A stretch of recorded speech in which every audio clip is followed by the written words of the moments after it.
Today is April 22nd, 2018. Hello, my name is Jill Barnes, and I'm sitting here in the San Diego Convention Center at the annual meeting of the American Physiological Society. Today, it is my honor and pleasure to interview Dr. Virginia Miller as part of the Society's Living History Project. Dr. Miller has been a longtime APS member and has been affiliated with the Mayo Foundation since 1983. Her research focuses on sex steroids, specifically estrogen, and the effect on heart and blood vessel health. Virginia, thank you for taking the time today to be interviewed as part of the Society's project. Well, thank you, Jill, for taking time to do the interview. It's a pleasure to be here and to talk about my experience as a scientist through the years. So I'd like to start by talking about your upbringing. So you were born in Pittsburgh. Mm-hmm. Can you tell us a little bit about your upbringing and what led you to science? Well, that's my upbringing in Pittsburgh was very normal for a post-World War II child. I have one younger sister. I was the firstborn, and I must say I was probably a little spoiled. But you know, my parents' school was important. All our activities focused around church and family, and pretty much what got me interested in science was a teacher. And I think that's pretty typical of many young people, that they have a science teacher that really inspires them. Mine was Henry Molitor, who was my, I think, 10th or 11th grade biology teacher.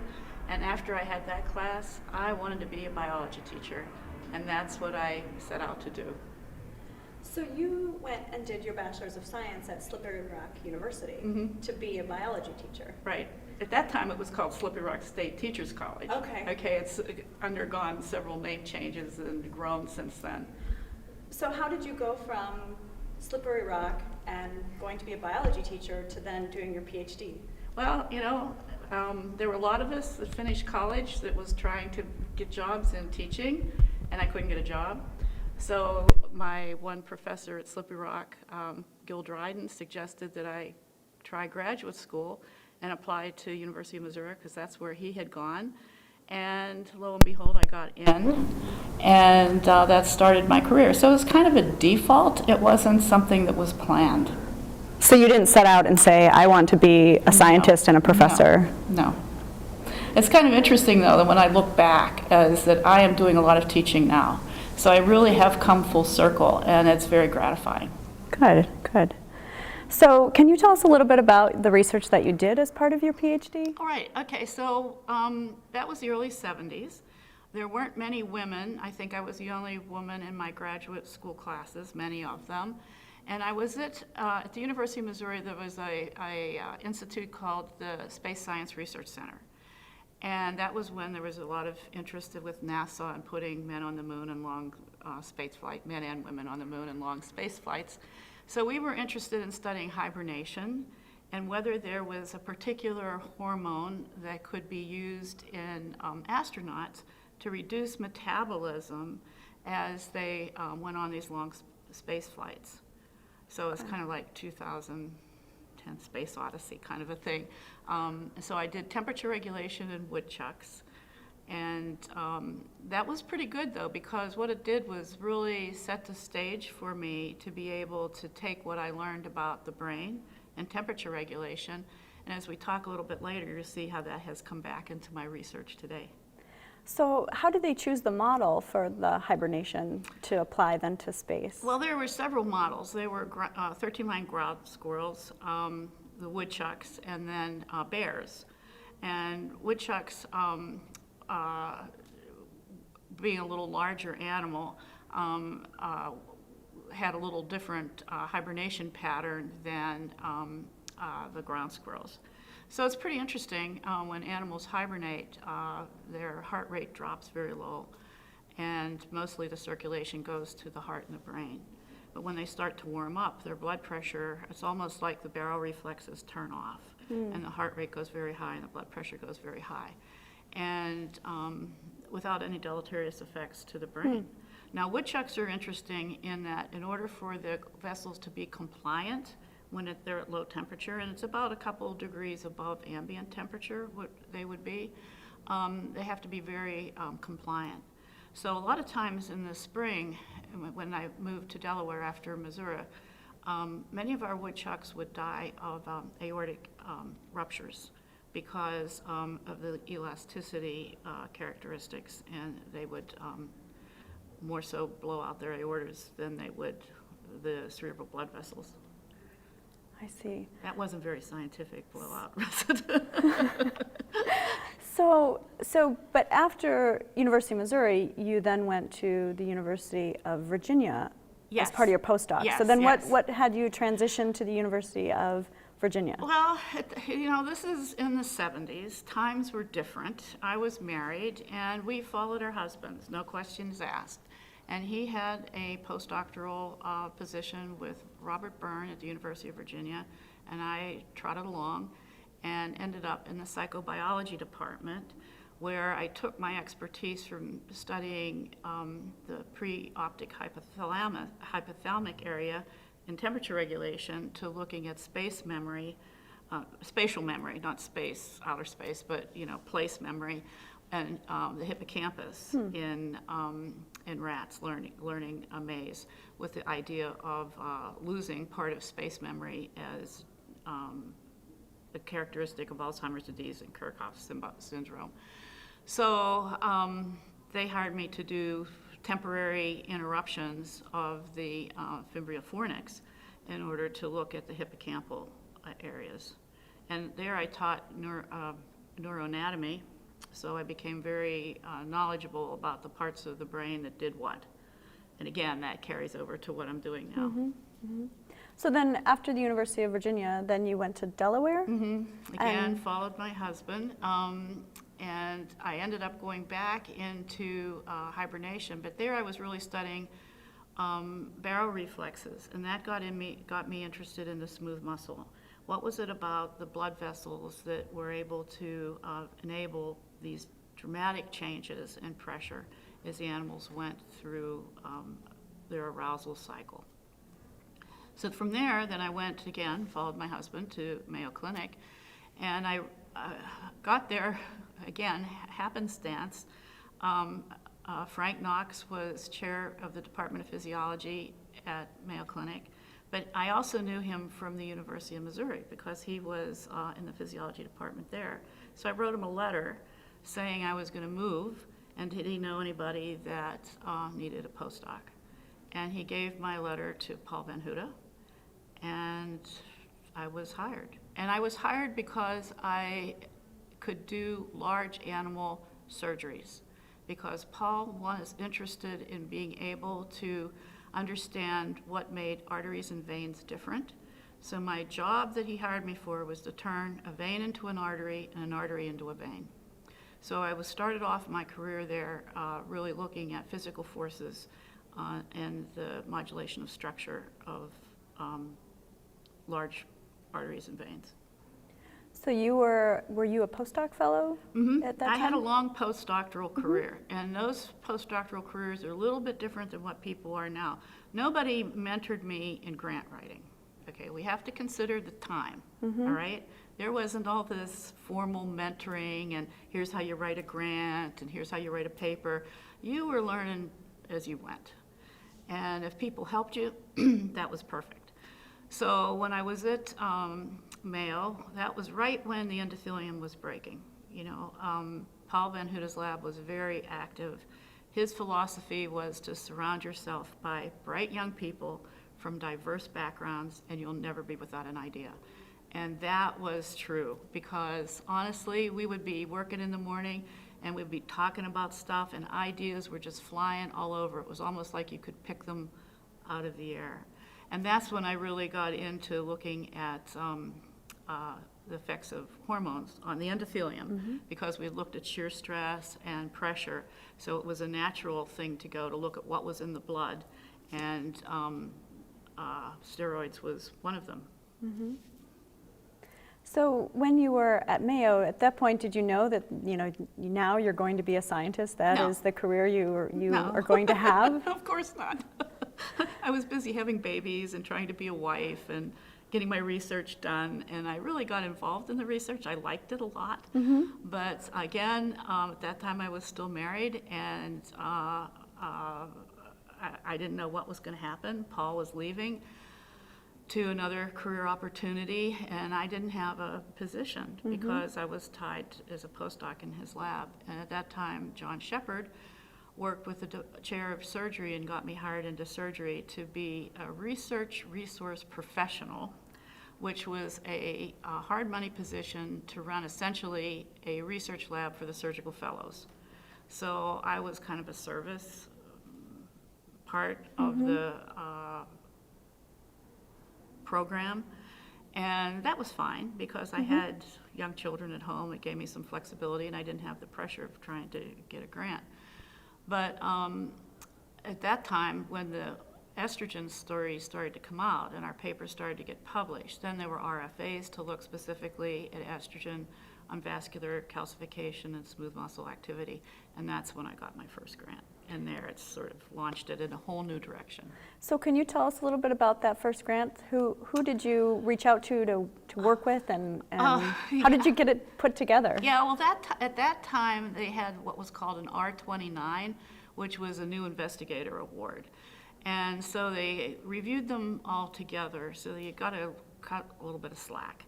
And you had to have letters of recommendation for that. And I had Dr. Robert Furchcott write me a letter, and because I had met him all through working with in Paul's lab, and of course, you know, he won the Nobel Prize for the discovery of nitric oxide, and we were really part of that at the Mechanisms of Vasodilatation meeting that was held in Rochester in 1986, I think. So that was really exciting. So I can say that my career was partly launched by a Nobel laureate. So a soon-to-be named Nobel laureate wrote you a letter of support for your first grant. Yeah. That's very interesting. Yeah, and it's like, okay, that's really cool. I mean, and it's, to have him think that what I was doing was worthwhile to support my research career is really important. Looking back on that, to be identified by somebody who was a very humble man, but very innovative in his ideas, to think that you had a career ahead of you. And so at the time, you know, that was before he got the Nobel Prize. So, but you knew that he was going to be, discovering nitric oxide was. Yeah, when that was announced at that meeting, you know, there was a lot of buzz. We didn't know that it was end up going to be a Nobel Prize, but the fact that endothelium-derived relaxing factor, EDRF, had been around since '83, and this was around '86, '87, '89, around in there, maybe, yeah. I think it was '89 or '90s, the early '90s. And he got the Nobel Prize, I think, in '91. So it was very exciting. Good. So then you transitioned to doing more, studying the blood vessels at Mayo Clinic and looking at the effect of sex steroids. Right. But then your work shifted a little bit to more clinically related research. Can you tell us a little bit about that? So when we started looking at the effects of estrogen on vascular function, there were a lot of observational studies that came out that women who used hormone treatments around the time of menopause had reduced risk for cardiovascular disease. And all that was at the same time that NIH started this Women's Health Initiative to really test it in a randomized trial. And so we decided to pursue our own little animal study and randomized trial where we randomized some pigs that had we ovariectomized them to different estrogen treatments and look at their blood vessels. And at that time, I had a postdoctoral fellow who's now become my long-term associate, Muthaval Jayachandra, in my laboratory, who was interested in platelets, and it carried over from some of the work that had gone on in Paul's lab as well. So we started looking at platelet function and really took an integrative approach to understanding what estrogen did in the vasculature, not only to the endothelium, but to the smooth muscle and the platelet blood interactions. And later on, we actually got into the autonomic effects, as you know, that's how we started to collaborate a couple of years ago. And when the Women's Health Initiative results came out that threw everybody off, saying that estrogen wasn't protective for these women, there were a group of investigators who didn't agree with that because they came from different areas and knew that estrogen was doing things to the endothelium and smooth muscle that would really decrease the development of cardiovascular disease.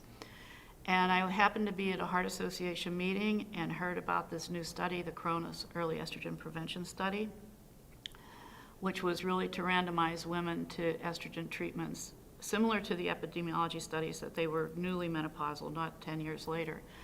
And I had known the chair of the session from our work on study section and so on, and I went up to him and said, this is perfect for what we're doing at Mayo, how can I get involved? And he said, gave me the contact information from the PI, I submitted an application, we became a site.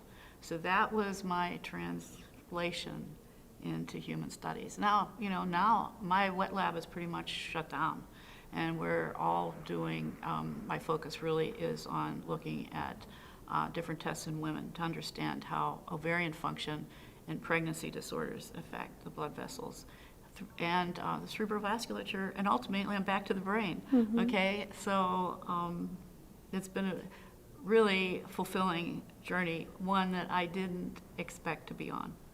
So from networking, then Right. you made sure that study was brought to Mayo Clinic so that you were a site, and that really launched the careers for a lot of junior faculty and even mid-career faculty by bringing that study to Mayo Clinic. One of the good things about being at Mayo is that we are an academic medical center. So we're not a university. So we have our own silos and departments. But the idea that I was embedded in clinical information since '83 is really an opportunity that many people at universities don't have. Usually at a university, the basic sciences is here, and the clinical is over here, and never the two shall meet. We are embedded. So the idea of doing interdisciplinary work was just second nature. So I was able to get on the phone and call people. I say, we have this great cohort of women. We should be imaging their brains, okay? We should be looking at endothelial function. We should be looking at their sleep, breast pain. And so we were able to get 8 ancillary studies off of, from the KEEPS at Mayo, which we are still publishing on. And actually the data from that follow-up has launched us to be able, with Kajal Kantarsi at Mayo, to call all the KEEPS people back across the country to do some brain imaging, because we found some very exciting things about the women who were on transdermal estrogen and how that appears to decrease the development or collection of beta amyloid in the brains, which was one of the key proteins associated with Alzheimer's disease. So we need to validate those preliminary findings, and so it's very exciting today. And again, didn't expect to be back in the brain, but we have this study has really the potential to impact how women are cared for in the future, and it has changed clinical practice in terms of prescription of hormone treatments now. So it's been very rewarding. So the initial study was to look at different hormone formulations given early in menopause. Right. But the focus was on cardiovascular disease primarily, correct? Right. So the 2 formulations that we studied were oral conjugated equine estrogen, because that was what was used in the Women's Health Initiative, and then we used transdermal 17-beta estradiol. Now, we have to know a little pharmacology, because anything that goes in the mouth goes through the liver first. So the oral conjugated equine estrogen is stimulating all these things in the liver, which the transdermal doesn't do. And the 2 formulations are very different. Conjugated equine estrogen has a lot of things in it besides 17-beta estradiol. So you can't really compare the 2 compounds head to head, in terms of, you shouldn't expect them to do the same things. And to compare it then to the Women's Health Initiative, we randomized younger women, okay, more like the observational studies and the epidemiology studies. So our outcome, which people didn't like because we were younger women, they weren't going to have heart attacks, we used ultrasound measurements of the carotid and medial thickness, which a lot of people were criticized, said that's a surrogate marker. But I come from the basic science world.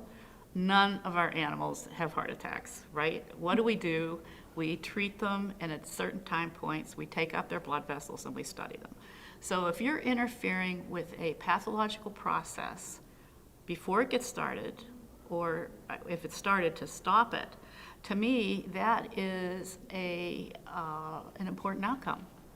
you may not prevent the ultimate heart attack, okay, but if you've delayed it from the 60s to the 80s, isn't that important?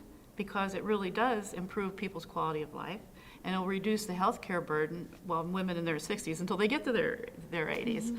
So the whole idea of surrogate markers of disease, I think, is a term that has crept in from the medical literature, and I think people knee-jerk that word back in critiques without really thinking about what they're saying. What are we trying to do? We're trying to improve health, okay? And what does that mean? That means slowing progression of disease. Even before the disease Yeah, before it starts. Yeah, yeah.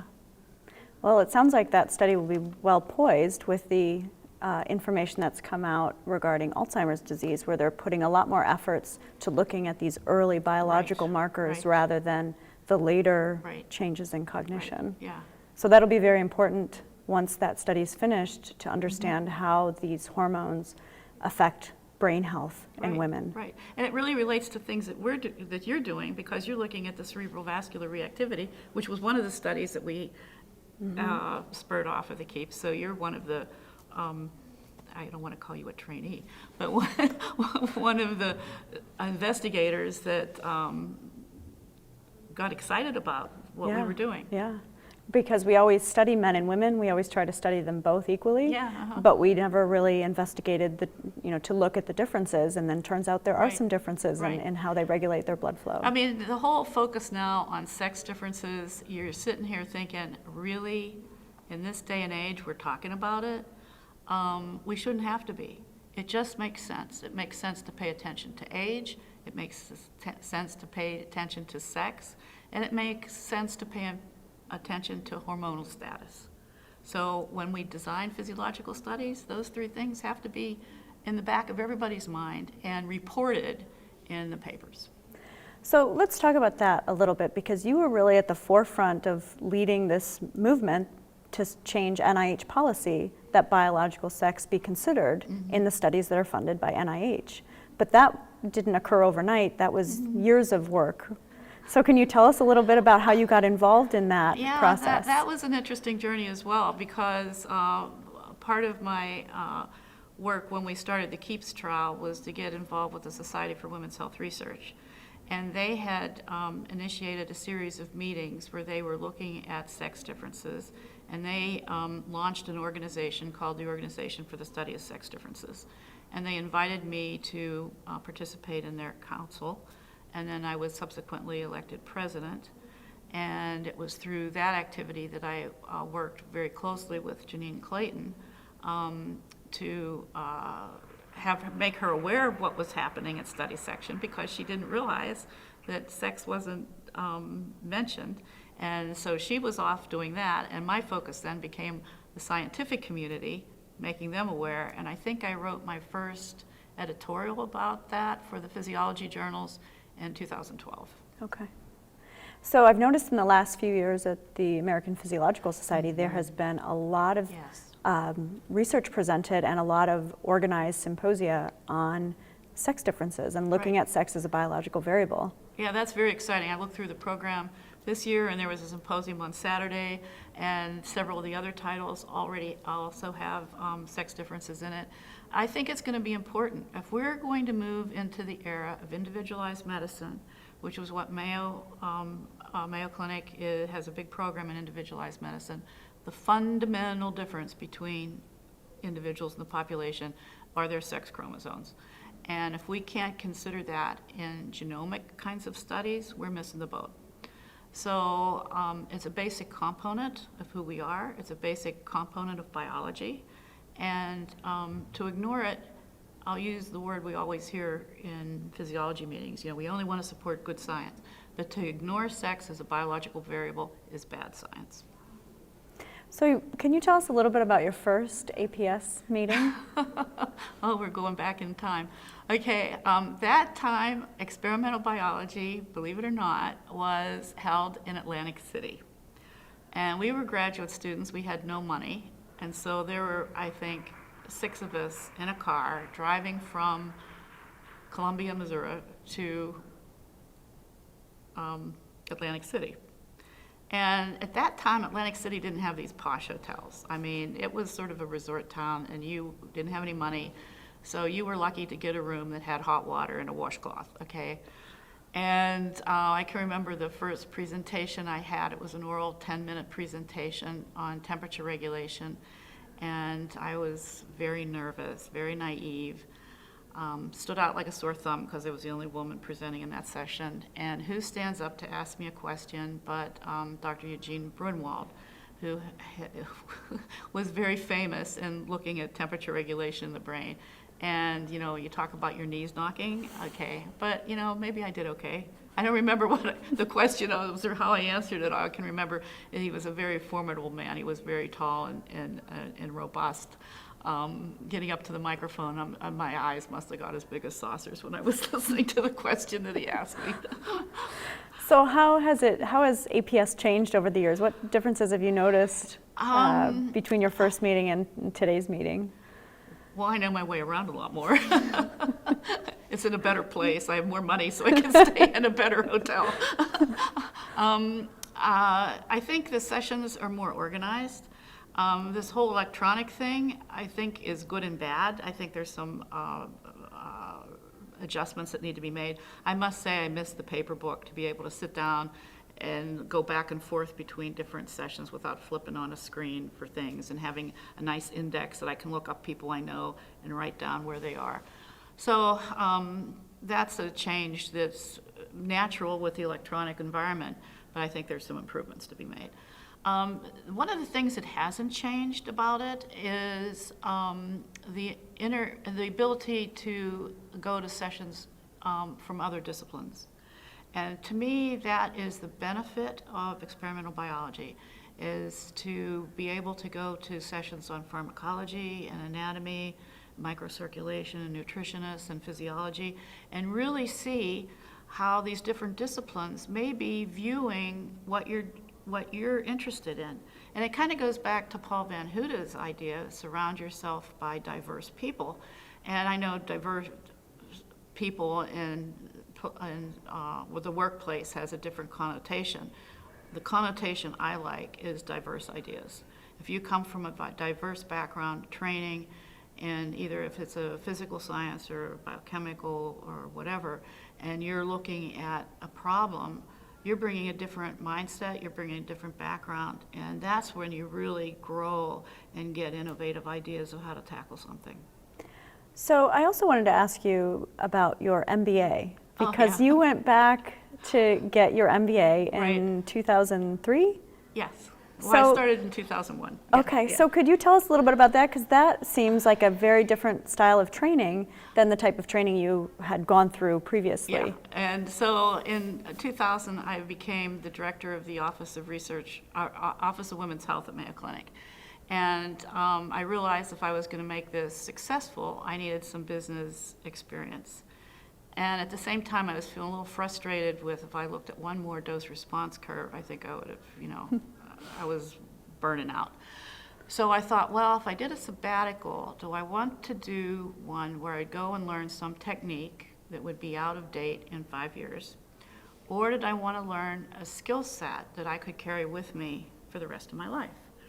And that's when I decided to go to business school. It helped me with what I needed to do to organize the Office of Women's Health, and now transition that into the Women's Health Research Center. And it's done me well in preparing for other activities I do in my life in terms of volunteer work and boards that I'm on and so on. And it actually helps also when you're talking to people in industry for collaborating science, because their needs and endpoints and metrics are a little bit different than what NIH expects. A lot of times they have to look at cost benefits, they have to look at the end game, profitability. That's not necessarily what NIH is looking for. I see. So who would you point to as being extremely influential in your career when you think back? Okay, so I forgot to mention my, there's several people. My high school biology teacher, my college biology professor, and I forgot to mention Frank South, who was my PhD mentor, who was very creative And his desk was always a mess, and he said, messy desk was a sign of a creative person. Well, I don't know if that's true. My desk is pretty messy now, and I'm not sure I'm all that creative anymore. But he was so innovative. We were studying sleep and temperature and everything. He convinced NIH, or maybe it was NSF, to fund a study to build a saltwater tank in the middle of the country in Columbia, Missouri, brought in sea lions to study their sleep. Now, that's pretty innovative and amazing, isn't it? Okay, so he was a big influence. And then, of course, when I got to Mayo, Paul Van Houten and John Shepard were huge influences. Paul, I still go to him sometimes for mentorship questions. He was a great life coach and a great mentor. I owe a lot to him. And how would you say the American Physiological Society has helped with your career, helped guide your career? Well, that's a pretty interesting question. Back in the 70s, it was pretty male-dominated. I'm delighted to see that has loosened up. And we have many women presidents now and many women serving on councils. But I would say for young people getting involved in a professional society really is a bonus to their career. It gives you experience on committees, that hands-on, low-key kinds of things, no pressure experience. It helps you network with people. All the people I've known, I've been coming to experimental biology for maybe 40 years. And I have many friends and colleagues now, collaborators from here. And I served on the APS Council. I chaired the Animal Care and Use Committee, where we were actually working with NIH and the policies to write the Animal Care and Use material, which is now guiding us in our grant application. So it put me in connection with the FAPS governing boards and public affairs to look at actually how some of these congressional things are written. Very valuable. And would you have any advice to students and trainees today about, maybe with some anxiety about what the future holds in terms of their career? I know, it's difficult, isn't it? I have a daughter who's starting a career in writing her first grants, and her anxiety level is very high. I think everybody's anxiety level is high. We don't know what the future's going to bring. I think you have to just work hard. Advice for young people is to really take advantages of opportunities that come up. Don't get your mind so set that this is what you're going to study and you're going to be in it for the rest of your life, because what you may miss are exciting opportunities that down the road will build upon the tool set that you already have. But it'll broaden your the way you think, and it'll help you make contributions which you never imagined. So keep your mind open, network, and work hard. Don't take on the rejections personally. That's hard sometimes for women to do. It took me a long time to kind of get over that. And don't be afraid to reach out. I see a lot of people say, well, the person's so famous or whatever, they're not going to talk to me. Most of the time they will. So do you like it when students come up and introduce themselves to meet you? Because now you're in that position of being a name that people are intimidated by. Oh, yeah, but you know what? It always puts me off a bit. I'm always surprised by it. And then what makes me embarrassed now is because sometimes they'll come up and say, oh, I met you so-and-so, and I can't remember. I give myself a little bit of a break saying, well, I meet a lot of people, and I go to a lot of meetings. So I'm delighted that I'm influencing them, but it's kind of a bit of a responsibility, because we go through our day being role models, and we don't know that we are. So it's a little bit daunting, humbling, very humbling. Is there anything else you'd like to tell us that we didn't get to talk about today? I don't know. This has kind of been fun. It just went by itself, and I'm thinking, okay, it's called Living History. It's not prehistoric. So. And I really think, I'm delighted that the times have changed for young women getting in science. It wasn't easy when I came in, and now the opportunities are so open. and to see them succeed is, and having been a part of providing opportunities for them is really satisfying. Good, good. Well, I'd like to thank you for taking the time today and sitting down as part of this project. Well, it's been fun. Good. I hope it's been informative too for those that are watching. Yeah. Thanks very much. Excellent. Thank you.